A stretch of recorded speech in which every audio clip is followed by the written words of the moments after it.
All right, I'm Yann Stoneman, and I am sitting in a car in Cape Cod, Massachusetts, and I am doing this in a car because we are in the middle of a pandemic. It's been a year of the pandemic, and I am living with 3 other folks in a house with a dog, and I thought the car would be the most undisturbed place that I could work in. So here goes. What am I doing? I am creating example tables in DynamoDB. Why am I doing that? I'm doing that because I am preparing for the AWS database certification. I have done 11 AWS certifications, and part of my practicing for the certifications is always just making sure I touch the services, just to get a bit of hands-on. Now with DynamoDB, I've actually used it for real projects with real customers. I created a cryptocurrency-based peer-to-peer financial app with DynamoDB before, but that was about a year ago. So leading up to this certification, I just want to make sure I get a refresher on all the things that AWS thinks are important to know about DynamoDB, in case there are some things that I didn't implement in any of my work. I just wanted to make sure I touch on all of those, because there's nothing like practical hands-on experience, even if it's just a lab. All right, so here we go. This is a nice little tutorial created by AWS here in the AWS docs. By the way, cool feature here, all the docs are on GitHub. I was talking about that with a colleague the other day, that this is a really nice way to do documentation, because that way anyone can contribute. And I've actually contributed to the AWS docs, the IAM docs. I noticed just a simple typo one time and just submitted a pull request, and sure enough, it was approved, and now it's part of the AWS documentation. All right, so I'm going to pull up the console here. AWS console, and I'm going to switch over to my own account.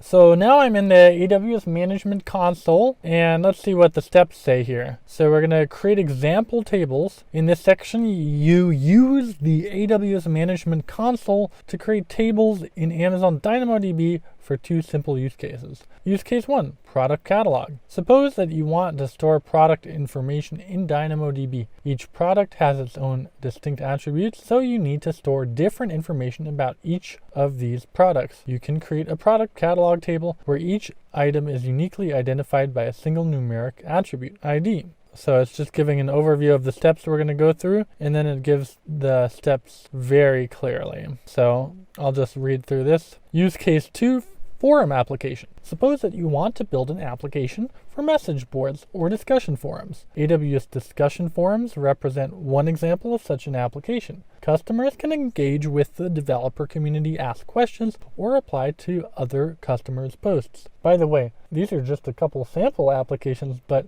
did you know that huge companies like Lyft and some of the biggest gaming companies and Amazon.com all use DynamoDB? So it has a huge number of use cases. If you ever think you need to have a relational database, try DynamoDB instead.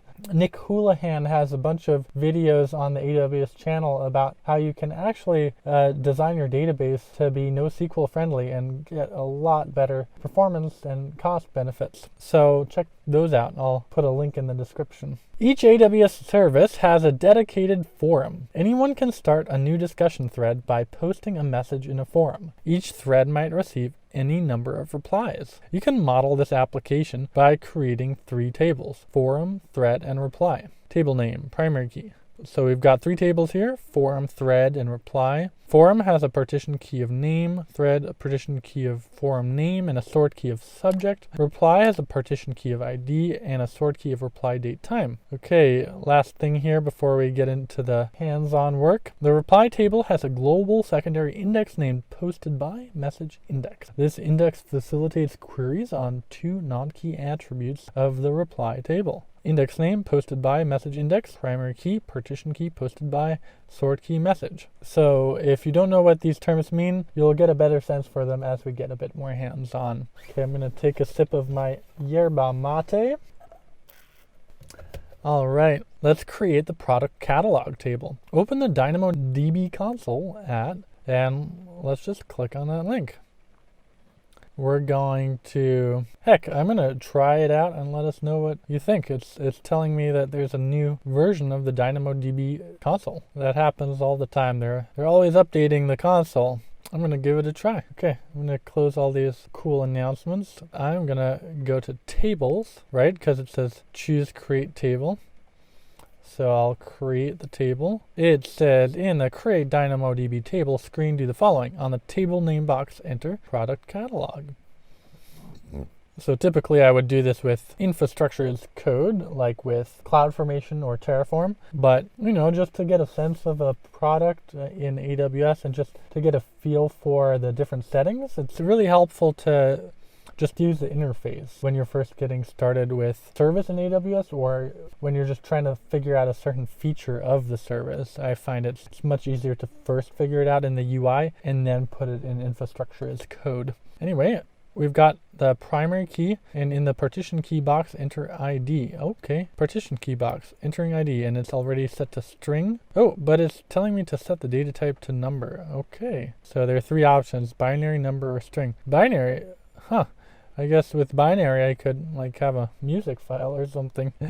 Although typically it's better to have your media in S3 and just have a link to it in DynamoDB. Okay, I'll set it to number. And then when the settings are as you want them, choose create. Let's hit create. And I'll just keep the default settings because it didn't tell me to do anything else. All right, now we can create the form table. So I'm going to open the DynamoDB console. Psych, I already have it open. Okay, so moving on to the create form table. Open the DynamoDB console and nope, already had it open. So I'm just going to hit create table. In the DynamoDB table screen, enter forum. Forum. In the primary key, in the partition key box, enter name. And I assume that's going to be a string. Yep, it is. So string. And you might notice I've got my computer set to German just for fun. I am from Germany after all. Might as well keep up the practicing. I've lived in the US most of my life, but I want to get a bit more technical knowledge in German. When the settings are as you want them, choose create. All right, it is creating the table. See how fast that is? And now create the thread table. So I'm going to hit create table, give it the name here. And you can follow along at home. This is safe to do. And let's see how safe it is. Sometimes you spin stuff up in AWS and the next day you have a $100 bill. It depends on what service. But DynamoDB is a serverless service, so you only pay for what you use. But let's just check. DynamoDB pricing. Google that, and the first thing that comes up is the AWS page for DynamoDB pricing. Is there a price for just having an empty database? Let's see for the on-demand capacity mode. So is there something for table? Writes to your table, reads to your table, restores global tables. Yeah, I don't think there's going to be any cost to just having an empty database with zero stuff in it. In this example, let's see. You're paying for writes and for data storage. And currently, these tables have no storage in them. See, with a traditional database, you would spin up the database and you might let it sit there for a few days before you even start development. And you're just paying that whole time for the server cost. Here, you're not paying for that. So that is cool stuff.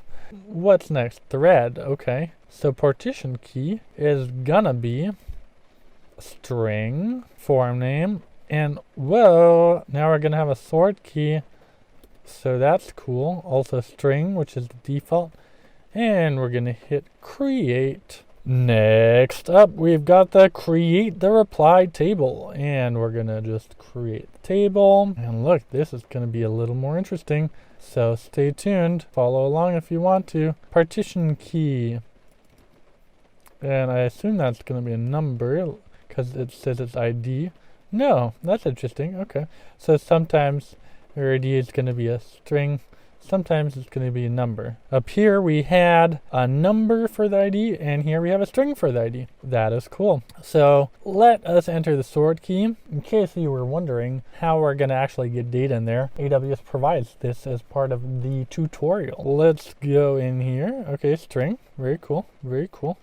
In the table settings section, clear use default settings. Okay, let's get custom. And in the secondary indexes section, choose add index. But before I add an index, I am going to have a sip of my Deutsches Wasser, my Gerolsteiner sparkling natural mineral water. Unfortunately, Gerolsteiner is not sponsoring this video. Alright, so we were getting custom here. In the table, add index. Let's add an index. Sometimes I do a page search here because there can be so many settings that it's just even quicker to enter whatever I'm looking for in the find button. Okay, anyway, secondary indexes. Are we creating a local index or a global index? Let's see. By the way, I have a little article here somewhere on the internet called DynamoDB Mnemonics. And let's see. I think this is something I wrote. There it is. Is my face at the bottom of this? Is it? Oh, yep. Well, my name is. So that's cool. All right. Yeah, this is a deeper dive into like the differences between global secondary indexes and local secondary indexes. So I'll drop a link to this article in the description of the video and you can get your explanation there. But for now, let's just get some, familiarity with it by actually entering the stuff that it's telling us to enter. All right. I am going to create an index. Oh yeah, I was asking, are we going to create a secondary? Okay, it says add index for the primary key, partition key. Okay, I can't tell. Okay, so since it's asking to have a partition key of posted by, and the main, it's not telling us if this is a local index or a global index, but I can figure out that it's a global index because the partition key is different than the partition key in the original table. If it were the same, then it would be a local index. Okay, I am going to go ahead and select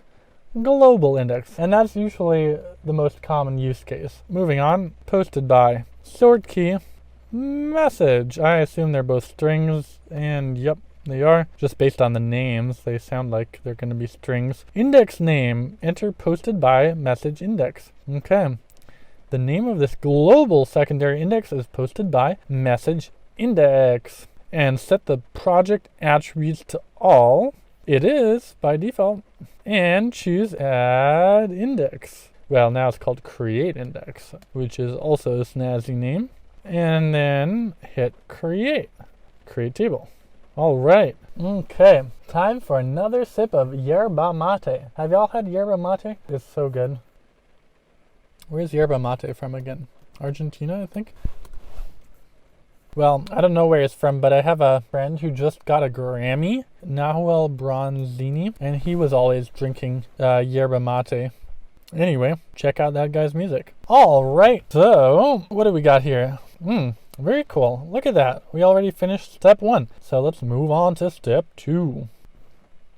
Step 2, load the data into the tables. In this step, you load sample data into the tables that you created. You could enter the data manually into the Amazon DynamoDB console. However, to save time, you use the AWS command line interface instead. If you have not set up the AWS CLI, blah, blah, blah. So I'm going to assume y'all have set up the AWS CLI. You can just Google like how to install the AWS CLI, and you saw it. There are all the instructions for all the different operating systems, so it's pretty straightforward. Go with the newest version if you can, and I got Mac OS. Yeah, anyway, you get the idea. I'm sure there are plenty of videos on that. You will download a zip archive that contains JSON files with sample data for each table. For each file, you use the AWS CLI to load the data into DynamoDB. Each successful data load produces the following output. Okay, so that's what we want to have. I'm going to download this. And then I'm going to extract the data by opening it. And it should have, okay, so now I'm opening the desktop in my terminal here. And I am going to see what I have here. Okay. So I'm going to go into the sample data folder. And there we go. We have 4 JSONs for the 4 databases. 4 databases. Voila. Okay, so moving on, we've got data, and we're gonna write it. Okay, I have set up my credentials with full admin access to my Sandbox AWS account, the same account you see here. I am going to run these commands. Let's see if it works. And it did not work. So let's just make sure that I am formatting this correctly.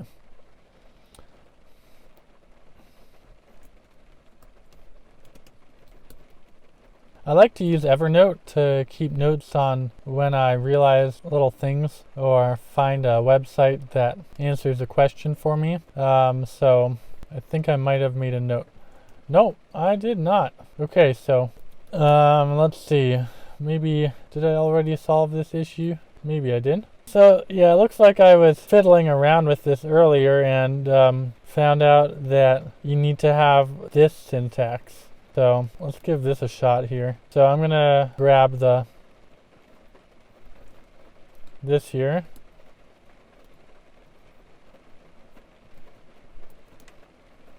And let's try that again. Okay, so maybe I never figured this out. So time to figure it out. And time for some yerba mate.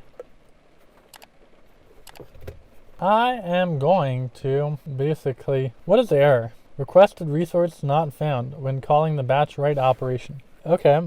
I just realized something. Look, I'm just telling DynamoDB, like, write these items, but I'm not telling it what table to write it to. So why isn't it giving that here? I do not know. So basically, I am going to get the help on this command by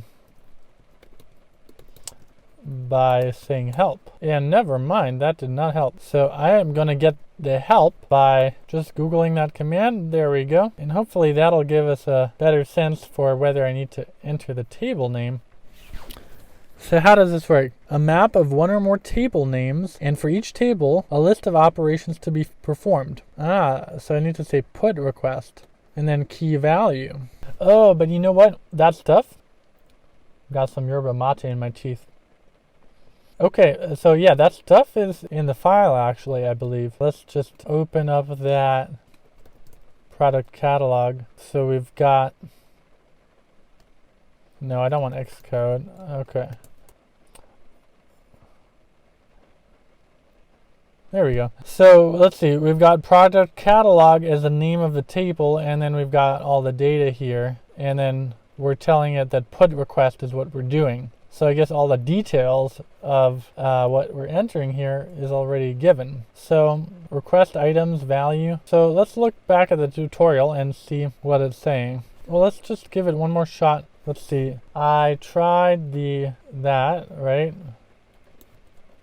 And I tried that one. So I'm going to do what every good developer does and Google this error. Looks like I already looked at this page here. Verify that the program table exists. You know what, folks? Oh my goodness. I think I did not set the correct region. That is so often the case. So let's see. Export AWS default region equals US East. What the heck region is this? Ohio is US East 2. So let's give it a shot now. And it worked! So it was just looking at whatever region I had set as the default, probably North Virginia, and looking for that table in Northern Virginia, but there was no product table in Northern Virginia, so it was like, error. So now I sold it, please look in Ohio, and sure enough, it gave me this beautiful success response. Okay, so now we can move on finally, and no fancy syntax needed. I just needed to give it the region. Beautiful, that worked too. We are on a roll. And then the reply table, that worked too. And now let's look at the tables. As you can see here, one of the tables has an index, and if we open this up, we see a preview of items and another preview of items, And we can browse through this data here. Some beautiful data. Amazing. And then, so it's saying to open tables. In a list of tables, choose product catalog, choose the items. To view an item in the table, choose its ID. Okay, sure. So let's view an item in this table. And look at that. All those details right there. Then we can cancel out of that. We can repeat this procedure to see the data in the other tables. And finally, we're going to query the data and clean up. Okay, so in this step, you try some simple queries against the tables that you created. Well, you know what? I want to use the DynamoDB data modeling tool. So I believe there is such a tool. Yeah, Nosql Workbench for Amazon DynamoDB table. I heard about this and it looked pretty slick, but I haven't downloaded it yet. So there's a download link. We can add that to the description. So I'm going to download that. And since I'm sitting in the car, the download speed is a little slower. So we'll come back to that. To query, in the navigation pane, choose tables, already there. Choose reply. Choose the items tab to view the data that you loaded into the table, already there by default. Choose the data filtering link located just below the create item. Filter, filter, filter. Yep. Wait, where is it? Choose the data filtering link. Oh, it's this thing that they circled. Scan. Okay, I feel like this is it. Anyway, when you choose a link, the console reveals a data filtering pane. Does it now? Maybe that's the item explorer? Yeah, okay, so they updated it a bit. That is a more complete experience now, looks like. And when you choose the link, the console reveals a data filtering pane. Cheers. The console reveals a data filtering pane. In the data filtering pane, do the following. Change the operation from scan to query. Let's do that. Oh, that's so cool how they updated that UI there. And I like how the default is query, because that's usually the preferred way to go about things. It's cheaper, more efficient, aka faster. For the partition key, enter the Amazon DynamoDB. That's a long partition key. So I'm just going to copy paste it. And choose start. Okay, that's quick.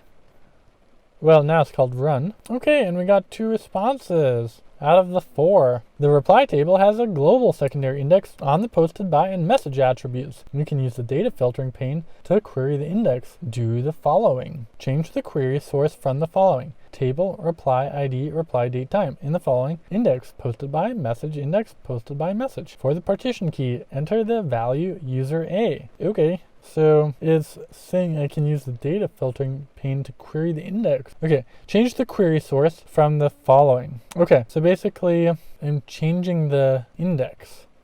Where's index here? Oh, okay. So I can enter either a table or an index because an index is like a table. Yeah, that makes sense. Okay, so we're using the global secondary index that we created for one of those tables, and it's the posted by message index. And we're going to use posted by message. Let's do the following. For the partition key, enter the value user A. Okay, user A. I can do that. Yeah, it says partition key, user A. Oh, and isn't that cool? It automatically put posted by here, like what's actually part of what actually is the partition key for this index. And then choose start. Okay, and then return 3. Okay, that's cool. And then we can explore the others for a while. So I'm not going to do that. I've already played around with this a bit, but I encourage you to. Okay, but I am very curious to see Nosql Workbench. So what did it say about when it was released? It said it was released in end of 2019. Okay, so that's cool. And it is opening the Nosql Workbench for DynamoDB. Very exciting. It is not every day that I use a desktop app created by Amazon. Well, actually, I do use AWS Workspaces, especially for very secure environments. Okay, there we go. Another sip of yerba mate coming up. Yes, I trust this app. Whoa! Good job, Amazon. Look how cool this looks. Okay. Whoa, I didn't know it supports Amazon Keyspaces, which is their managed Apache Cassandra service. I just knew it supported DynamoDB. So basically, I'm curious now, how do I actually see the, tables that I was looking at? Data modeler, visualizer, select a model. Okay. Operation builder. Wow, okay, so by default it showed the tables I have access to via my default credentials, and I'm not going to show those because those are customer accounts, and I want to keep those private, but I am, oh wow, it even lets me use a local DynamoDB server. That is so cool. Okay, so I'm going to keep this as connection 15. I'm going to say US East 2, and I'm going to paste in my credentials and secret access key. Okay. We've got connection number 15, and we're opening it. Look at that. There they are. So this is definitely worth exploring a bit more. I think we can... Whoa.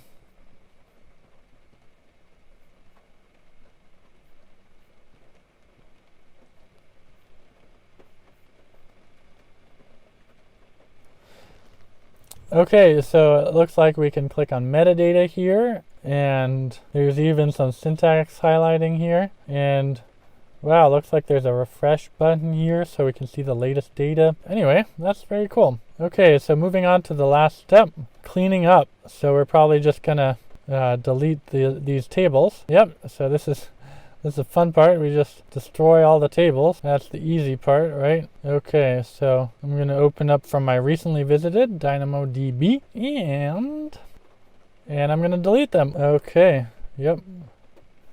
And I won't create a backup because I can just reload it from the sample.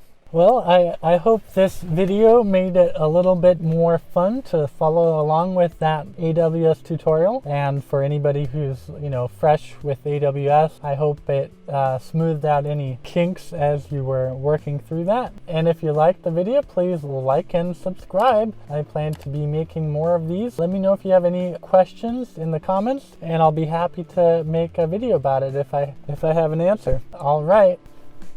Bye.